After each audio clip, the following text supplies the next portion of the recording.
বিশ্বমঞ্চে বাংলাদেশ ক্রিকেটের সবচেয়ে বড় সাফল্য 2017-তে ইংল্যান্ডের মাটিতে চ্যাম্পিয়ন্স ট্রফি সেমিতে খেলা। সবকিছু ঠিকঠাক থাকলে 8 বছর বিরতির পর 2025-এর 19 ফেব্রুয়ারি শুরু হবে এই টুর্নামেন্টের নবম আসর। গেল ওয়ানডে বিশ্বকাপে 8-এ থাকার সুফল সেখানে ভোগ করবেন সাকিব মুশফিকরা।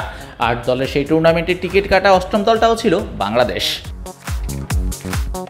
পাকিস্তানে অনুষ্ঠিত হতে যাওয়া এই টুর্নামেন্টের ড্রাফট প্রকাশ পেয়েছে সম্প্রতি, যেখানে দেখা গেছে বাংলাদেশ পড়েছে গ্রুপ এতে, যেখানে বাকি 3 দল স্বাগতিক ও ডিফেন্ডিং চ্যাম্পিয়ন পাকিস্তান, ভারত এবং নিউজিল্যান্ড। গ্রুপ ডি এর 4 দল অস্ট্রেলিয়া, ইংল্যান্ড, সাউথ আফ্রিকা এবং আফগানিস্তান। 2 গ্রুপ থেকে শীর্ষ 2 দল খেলবে সেমিতে। ভারতীয় সংবাদ সংস্থা প্রেস ট্রাস্ট ইন্ডিয়া এবং আল জাজিরার খবর, পিসিবি গত 3 জুলাই এই ড্রাফট আইসিসির কাছে জমা দিয়েছে, এবার অনুমোদনের অপেক্ষায়। ড্রাফটের সেই সূচি অনুযায়ী এই টুর্নামেন্ট শুরু হবে আগামী 19 ফেব্রুয়ারি আর চলবে 9 মার্চ পর্যন্ত। ভারত আর পাকিস্তান মুখোমুখি হবে আগামী 1 মার্চ লাহোরে। ড্রাফটের সূচি বলছে সেমিফাইনালগুলো একটা করে হবে করাচি আর রাওয়ালপিন্ডিতে, ফাইনাল হবে লাহোরে। আর যদি ভারত সেমিতে ওঠে তাহলে সেক্ষেত্রে তাদের ম্যাচটা হবে লাহোরে, কারণ ভারত নিরাপত্তার কারণে তাদের সব কটা ম্যাচই খেলবে সেখানে।